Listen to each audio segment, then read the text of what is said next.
সুপ্রিয় শিক্ষার্থীরা, আজকে আমরা ম্যাট্রিক্সের প্র্যাকটিক্যাল গুণটা শিখব। তাহলে আমি এখানে প্রথমেই এবি লিখে নিয়েছি, গুণটা একটু বড় সেজন্য। এখন দেখো, এখানে আমি লেখার সময় দুইটা কালারের কলম ব্যবহার করেছি। কিভাবে গুণটা করেছি এটা আগে লিখে নিয়েছি, যেহেতু এমনিতেই আমাদের ভিডিওগুলো বড় হয়, এটা দেখাতে গেলে আরো বড় হয়ে যাবে সেজন্য। আচ্ছা, এবার আমি বলি, গুণের নিয়মটা হচ্ছে এই যে প্রথম যেটা থাকবে তার সারির সাথে তার কলামের গুণ। যেমন কিরকম, এখানে সারিতে আছে কত, 2 2 -3। এই যে দেখেন 2 2 -3, এর সাথে কার এই কলামের গুণ করে যোগ, প্রথম কলাম। তাহলে 3 4 1 গুণ করেছি, এই যে 3 2 ইন্টু 3 2 ইন্টু 4 -3 ইন্টু 1। এরপরে আবার দ্বিতীয় সারির সাথে প্রথম কলাম, তাহলে 5 ইন্টু 3 0 ইন্টু 4 2 ইন্টু 1। এরপর আবার তৃতীয় সারির সাথে প্রথম কলাম, এই যে তৃতীয় সারির সাথে প্রথম কলামের প্রত্যেকটা ভুক্তি গুণ করেছি।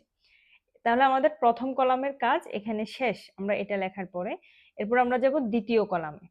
তাহলে একইভাবে এই যে প্রথম সারি, এটার কলাম, এটা গুণ করে যোগ করব। এই যে দ্বিতীয় সারি আবার দ্বিতীয় কলাম, এই যে গুণ করে যোগ, আবার তৃতীয় সারি দ্বিতীয় কলাম, গুণ করে যোগ। একইভাবে আবার প্রথম সারি তৃতীয় কলাম, আবার দ্বিতীয় সারি তৃতীয় কলাম, তৃতীয় সারি তৃতীয় কলাম।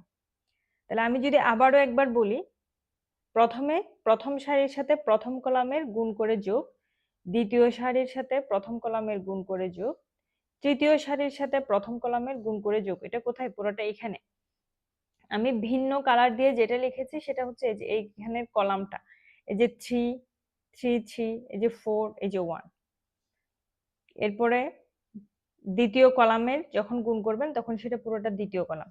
তাহলে প্রথম সারির সাথে দ্বিতীয় কলাম গুণ করে যোগ, দ্বিতীয় সারির সাথে দ্বিতীয় কলাম গুণ করে যোগ, তৃতীয় সারির সাথে গুণ করে যোগ। আবার একইভাবে প্রথম সারির সাথে তৃতীয় কলাম, দ্বিতীয় সারির সাথে তৃতীয় কলাম, চতুর্থ সারির সাথে তৃতীয় সারির সাথে তৃতীয় কলাম, এই যে গুণ করে যোগ। তাহলে এবার আমরা গুণটা শেষ করি।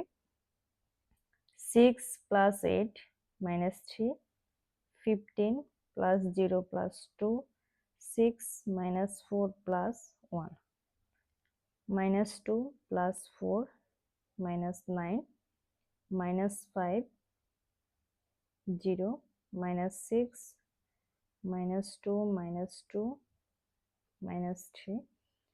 আচ্ছা, কখনো যদি ক্যালকুলেশনে কোনো কারণে ভুল হয়, একটু ক্ষমা সুন্দর দৃষ্টিতে দেখবেন, যেহেতু আমি ক্যালকুলেটর ইউজ করছি না। অনেক সময় লিখতে গেলে মুখে বলি একটা, লিখে ফেলি একটা,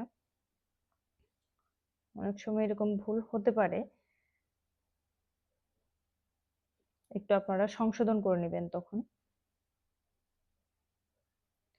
এই যে গুণ করলাম, এবার যোগ বিয়োগটা শেষ করি। 11 17 3 minus 7 minus 11 minus 7, 16 2 minus 5। তাহলে এটাই হচ্ছে নির্ণেয় f। তাহলে পরবর্তী ক্লাসে আমরা আবারও গুণের আরো একটি অঙ্ক দেখাবো আপনাদেরকে। তাহলে ধন্যবাদ সবাইকে ম্যাথ উইথ জান্নাতুল নাইমের সাথে থাকার জন্য।